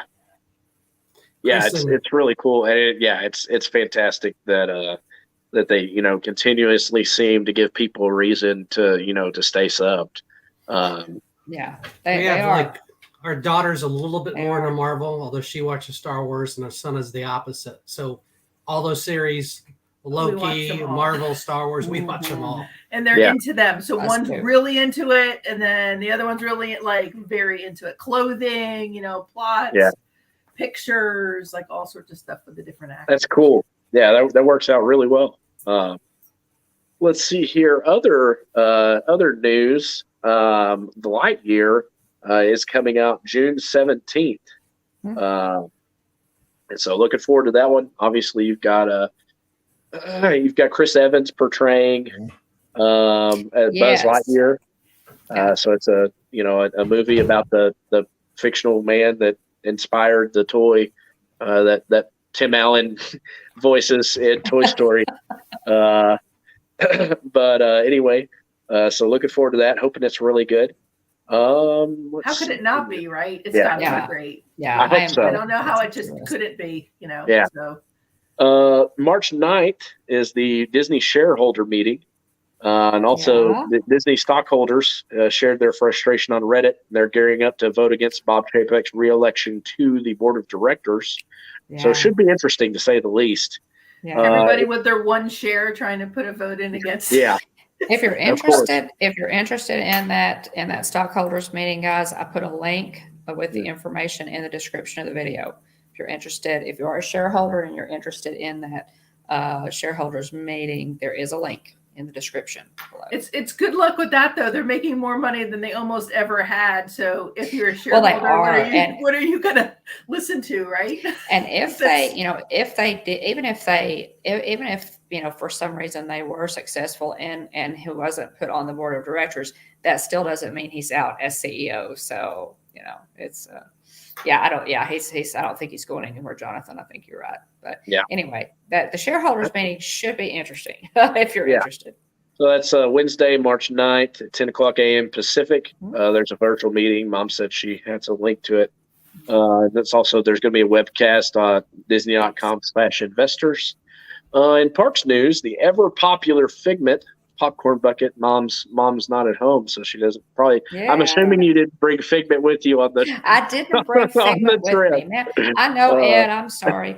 I didn't bring Figment, but I have a popcorn bucket. Thanks to Texas Takes again. So it was available on mobile order for a short time, but of course has since sold out again. That's really taking mobile order up, right? Like you mobile order the popcorn bucket and go in, and they had them all staged inside, thousands and thousands of them. Oh yeah, crazy. Wow.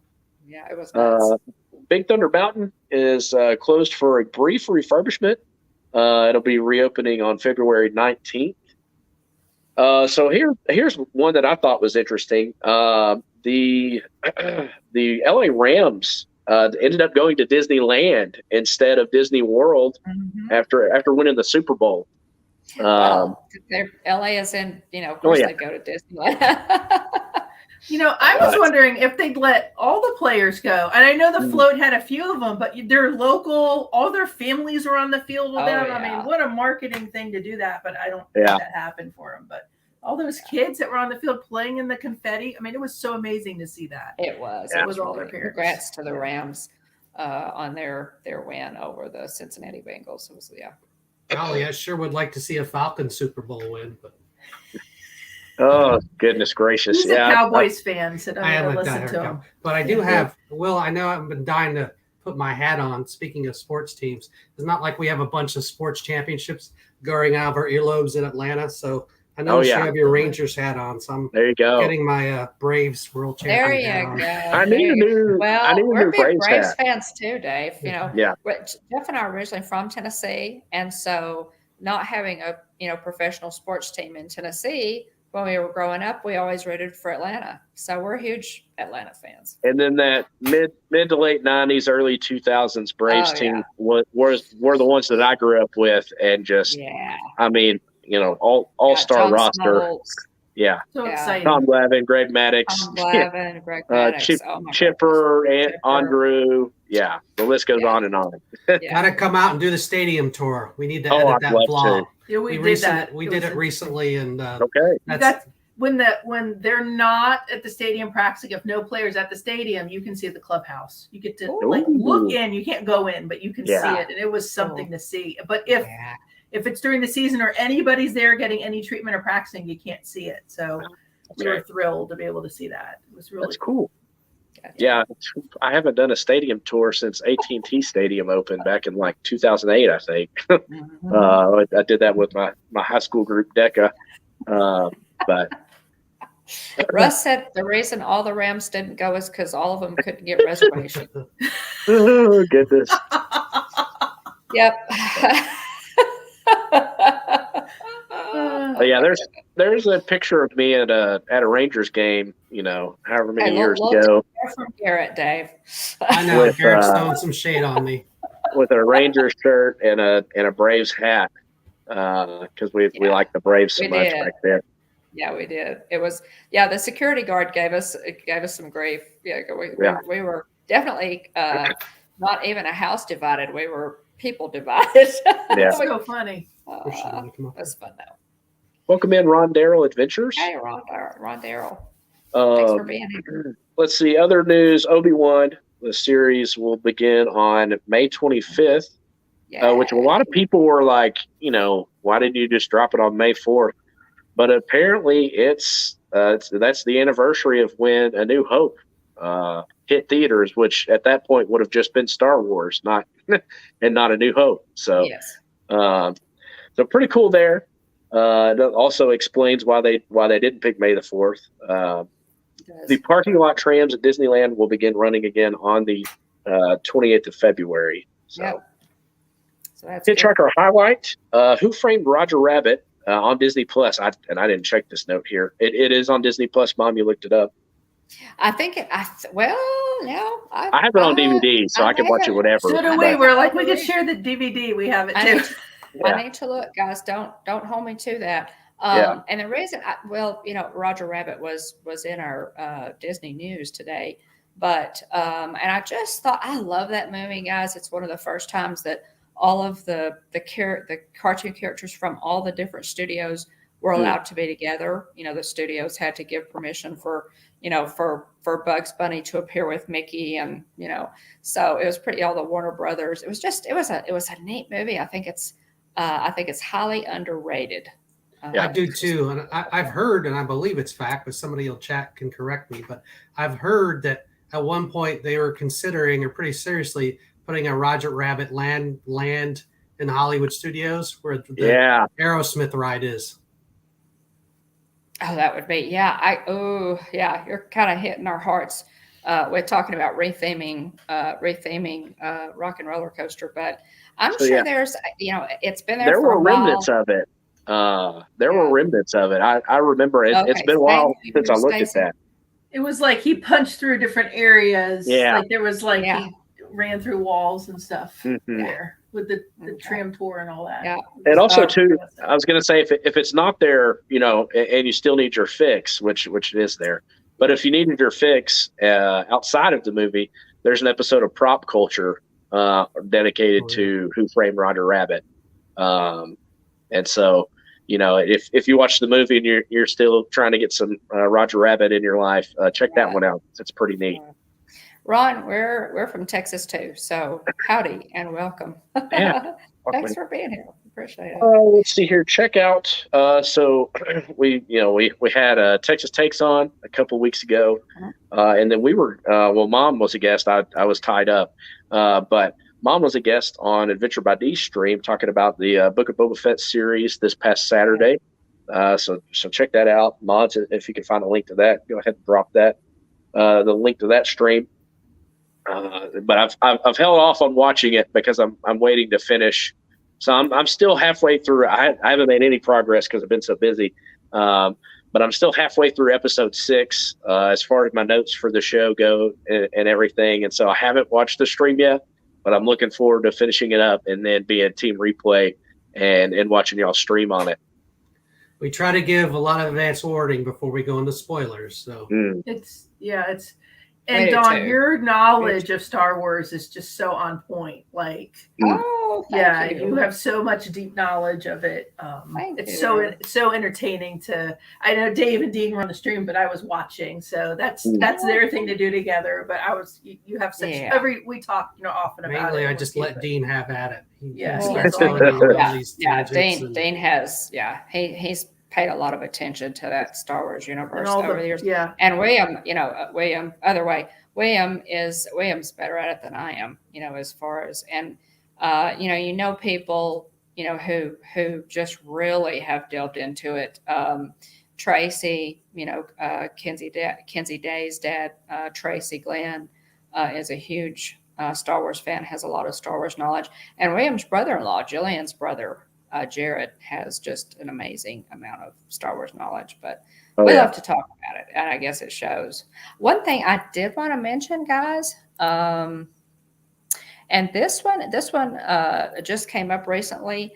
If you'd like to get your very own Constance Hatchaway Funko Pop signed by Kat Cressida, who is the voice of the Haunted Mansion bride herself, direct message Kat at Kat Cressida on Instagram or Twitter, and the proceeds from those sales will go to No Kids Hungry. And Kat Cressida, it's KATCRESSIDA. Kat Cressida, if you don't follow her on Instagram, I suggest that you do. Again, she is the voice of the bride in the Haunted Mansion. Great, phenomenal voice actress. She does other things too. But what was really neat, guys, is when we first started our channel, 3 years in October, William? When we first started our channel, I started an Instagram, account for the channel. And I had like 2 or 3 pictures up. I mean, it was like brand new. And Kat Cressida followed us. Cool. And I thought, Kat Cressida? Who is that? I didn't know who she was. And I got to look at it, and thank you so much, Kat. I know you're probably watching our channel. Yeah. But thanks so much for giving us that follow on Instagram. I know that she probably, was like searching for channels that had to do with the Haunted Mansion, because she just, totally loves it, obviously. And the pop is 140 with her signature. If you're a fan, you're a fan. These hardcore, these crazy Haunted Mansion people. But at any rate, I just wanted to mention that. It was really cool of her, because like I said, I might have had 3 posts up, and she gave us a follow on Instagram. So that's awesome. Yeah, it was. I collect a lot of the Haunted Mansion. Like, I was looking up because I probably have the unsigned version of that. I have a ton of the Funko Haunted Mansion and figurines and clocks, and I have all sorts of stuff. That's cool. Yeah, it's up here. You guys just can't see it. Look it up. She's got a whole collection of Haunted Mansion. Like Kris has the portrait that you get made in Memento Mori's. That makes you into a ghost. She's got the hard figures of the Hitchhiking Ghost and how neat. And then all some the of the Funkos. statues of I have the guy. I don't. What's his name? Is it Bartholomew? Victor the guy with the boxers. That's on the. On the keg, the powder keg. Yeah. And Dave tried to get me several times the figurines, or the ballerina that's like over the gator. But every time it came from Shop Disney, it was broken. Because it was so intricate. However they packed it, the arms were broken off. I think 3 times we sent it back and forth, and we just gave up. What's it? Your Madame Leota jacket would have been perfect. Yeah, I should have worn my Madame Leota jacket. He got me a Madame Leota denim jacket, which I've never seen. That's great, Kris. You can see it in the last vlog. You can see it in the latest vlog, the Halloween haunted house. She wears it.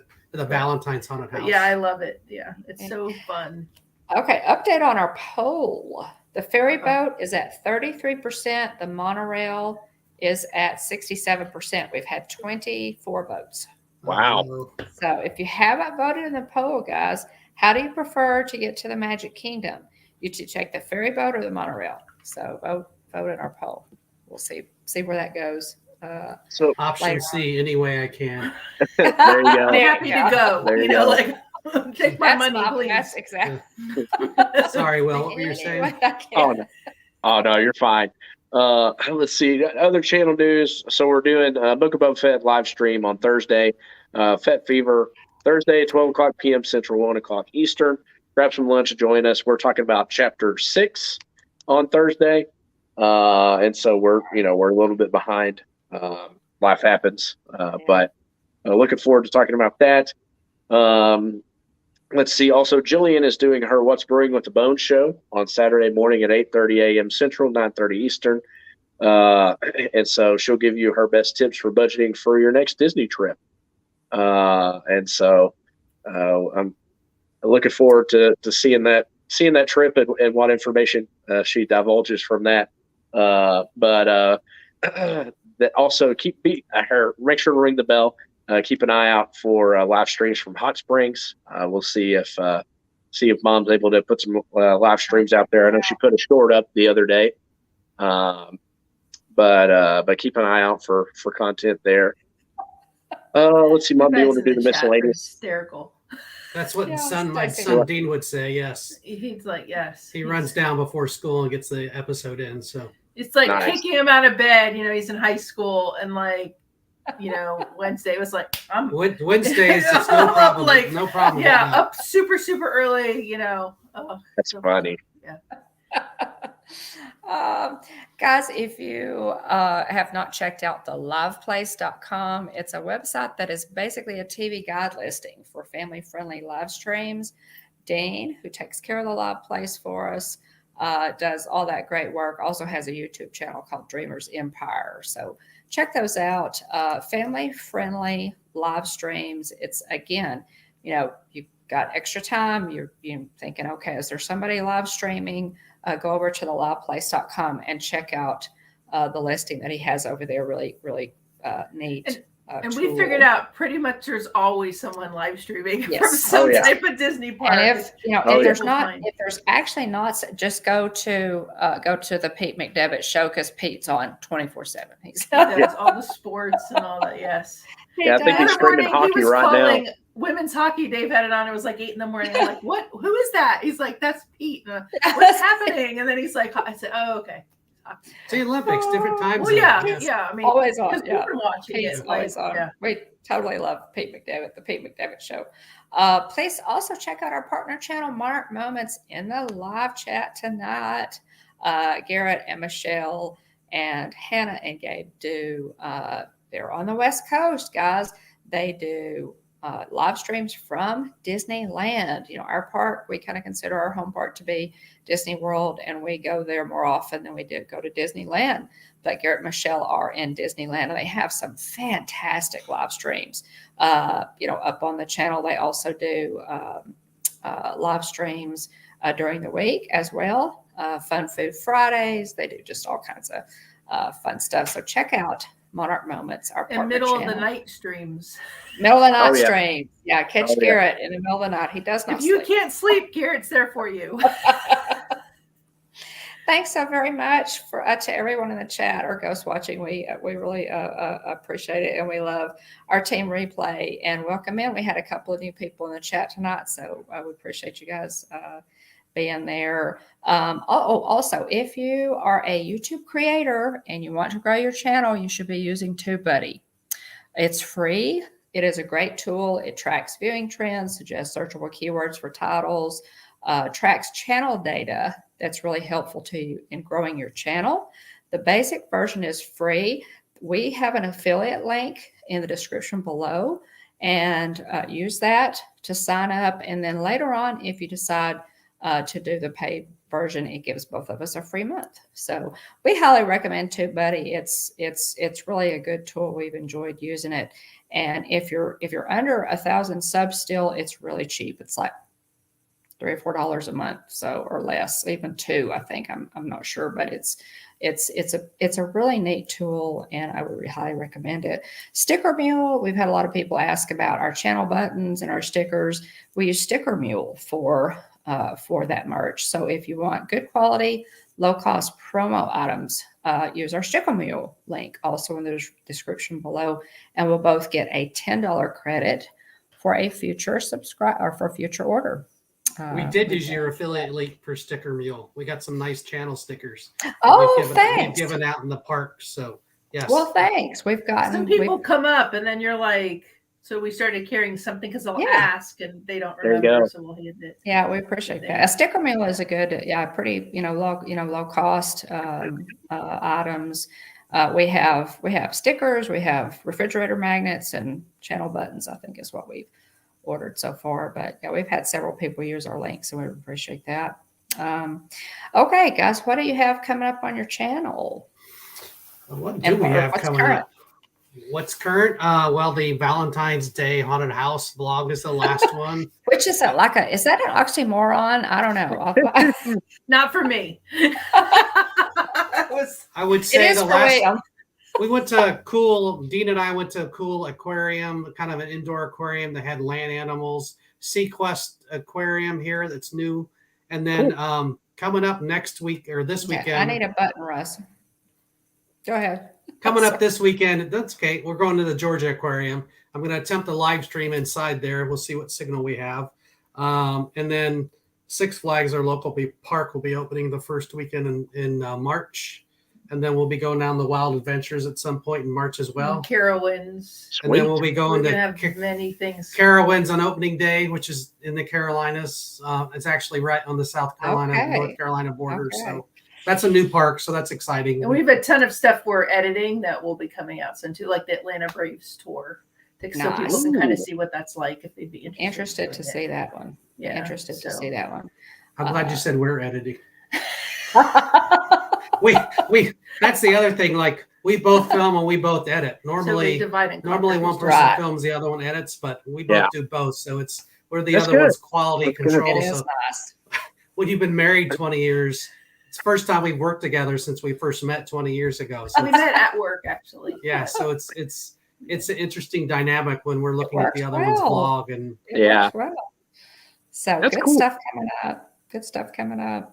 Um, Pam asked if she can order Hitchhiking Bones buttons. Pam, send me your address on Instagram, and I will send you some Hitchhiking Bones gear. thanks for Free the of folks that put charge. up our links, and thanks for having us on. We enjoyed it. Appreciate Yeah. it. Thank you. We enjoy the Hitchhiking Bones channel. So I watch a lot of Disney Channel, and your content is right up there Well, thank with you. everybody well, else's. thank you. And Yeah, we it's appreciate that. quality stuff. And That's funny. Russ is on a roll tonight. He's Is Russ on the roll? yes, he's He is. hysterical. Russ is always on a good roll. Yes. Uh-huh. But Yeah, yeah, you there's need a lot. some calendars. There you go. Yeah, we have our own internal. I mean, if you want to be somewhat relevant, you have to get in front of the things that, Yeah. and Atlanta isn't the hugest market, but there are several vloggers that we're friends with. And so you try to time stuff. That's cool. Trying to align stuff up with some of them and do Nice. some vlogs with them. And Well, there's stuff. one So major theme park here, so every big event at Six Flags, you kind of see the same you do. vloggers. They're So great Yeah. people. So Yes. it's Yeah. a lot of fun people. Yeah, that is That's neat. fun. That's a huge part of the reason we love that we decided to start a YouTube channel is all the friends that we've made, like y'all. Everybody in the chat. What might never have. Odds are we never would have met any of you guys had we not, come up with this crazy idea to start a YouTube channel. So Yeah. we just, you guys know how much we appreciate you. And thanks so much for coming on, guys. It was nice to chat, and y'all are welcome anytime. The Hitchhiking Bones. Absolutely. And, just good to get to know you. It really is. Tell Dean we said hello, and We will. Madison as well. Madison, let him know too that we we look forward to. I think I've got one maybe of your Boba Fett streams that I didn't watch, so I got to go back and catch that one. But I enjoy Dean's knowledge of Star Wars as well. He's so interesting because he's crosswalking time frames between different series, and he knows exact episodes, like his brain. And well, then he all went the into some pieces. big Back to the Future similarities between Boba Fett that he paralleled universes and like how certain things happen in one thing that parallel Back to the Future, and That's he cool. predicted things he thought would happen, and they did. Like amazing stuff. And one thing we had talked about, we thought there would be an Obi-Wan ad on the Super Bowl.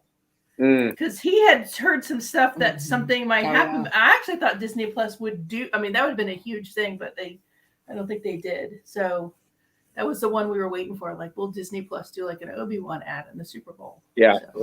It looks like they ended up going with the Multiverse of Madness, the Doctor Strange movie, and also Moon Knight as well. Yeah. Now Moon Knight is something of a mystery to me. I'm gonna have to kind of check that one out. I don't know. First episode set for March 30th there.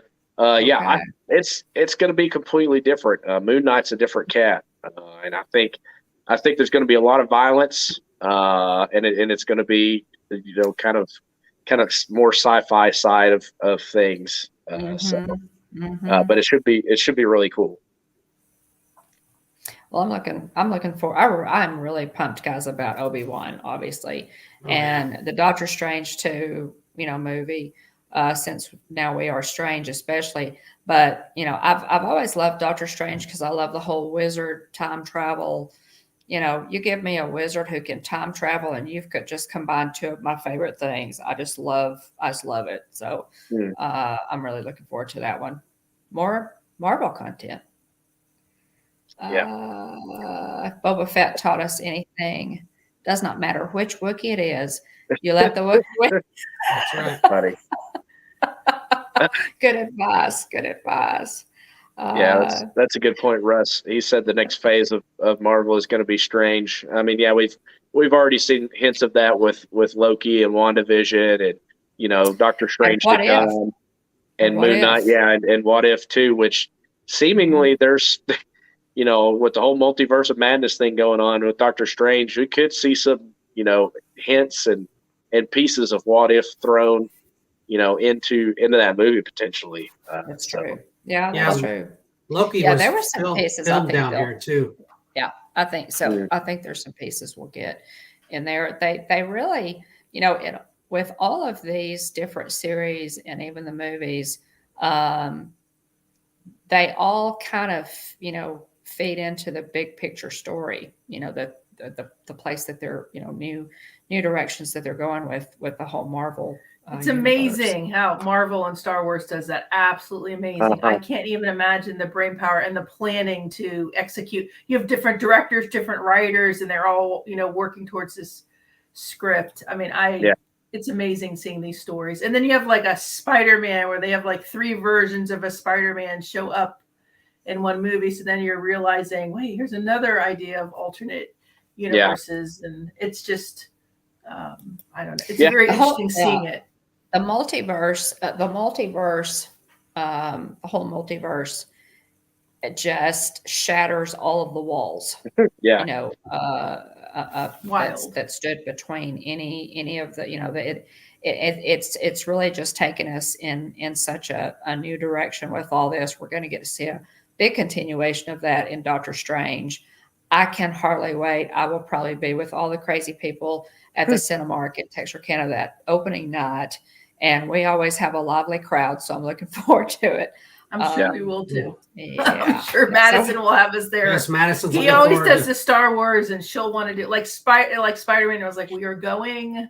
We haven't seen a movie in the theater. It does not matter. We are there. And to think of the records it's broken and the conditions that the movie was released in, unbelievable. Okay, unmistakable voice in the Multiverse of Madness trailer. Yeah, I heard it. I definitely heard it. I believe it was Patrick Stewart. Yeah.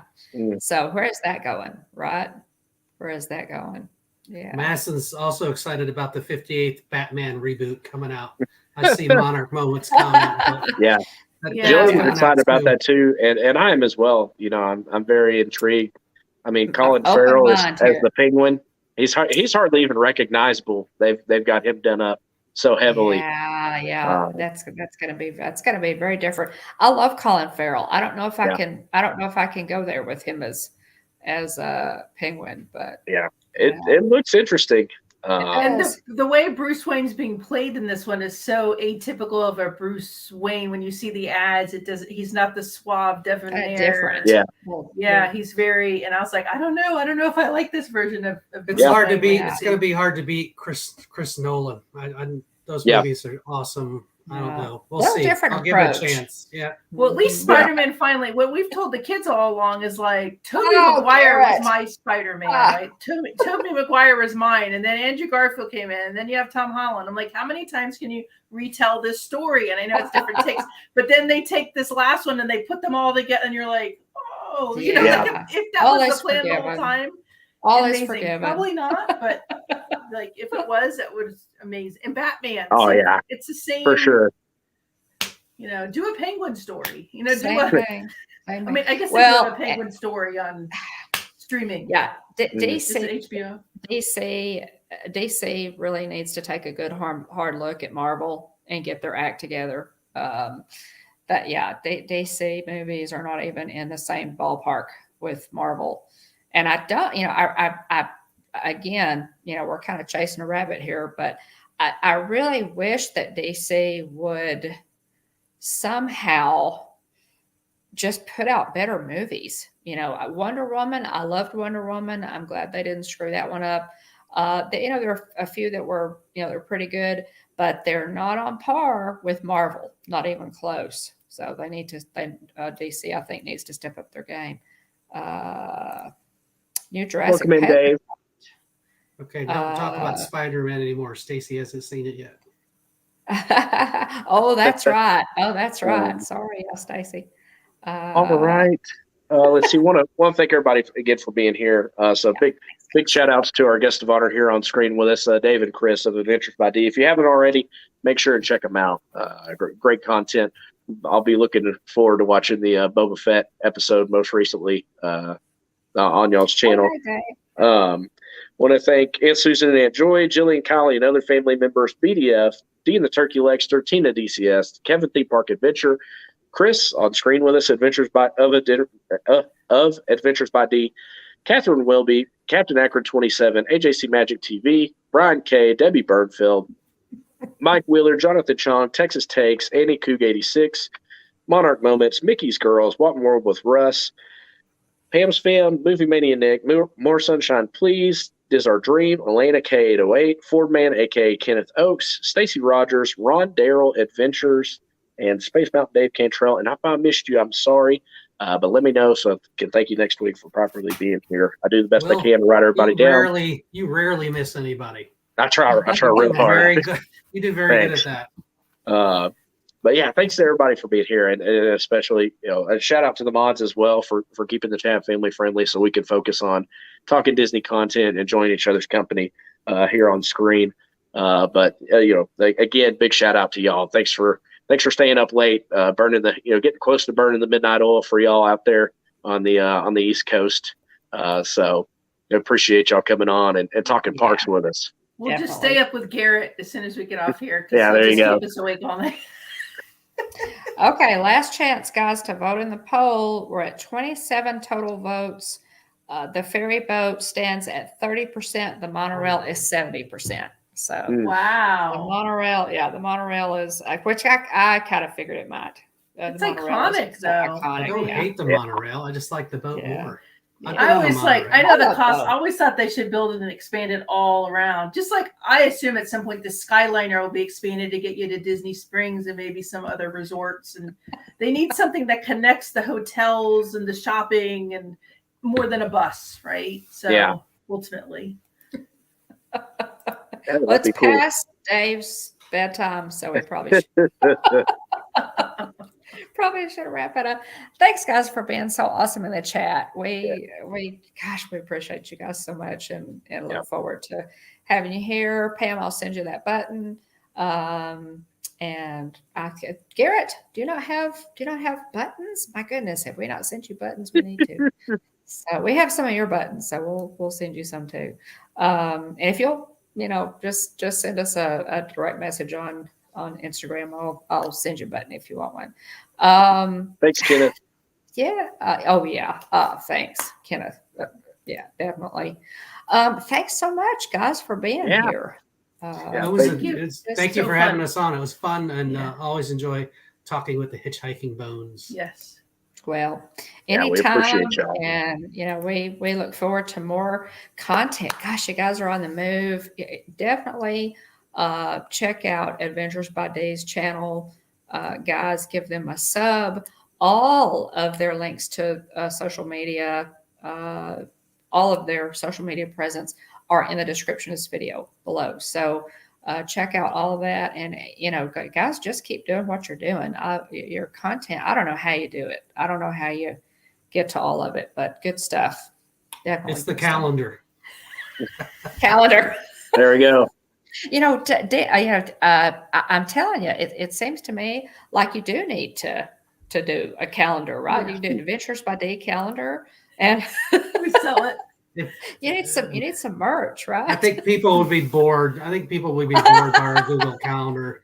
It just says we're going to this park on this day, this park, and then the kids' activities or whatever work stuff, But you have there's too many, so you don't miss anything. Yeah. Well, we will watch the calendar by watching your vlogs. There you go. There we go. That's what we'll do. But y'all hang around for a few minutes after we sign off. And is there anything else, William? That's all I've got. I think that's it. Remember at the Hitchhiking Bones YouTube channel, there's always room for one more. So please hurry back. Bye, everybody. Check out Adventures by D. Check out Adventures by D. Absolutely. Bye, everybody. Y'all have a great week. Watch for Hot Springs vlogs and live streams possibly. Thanks so much. Appreciate it. Thanks, everybody. Have a good night. Good night.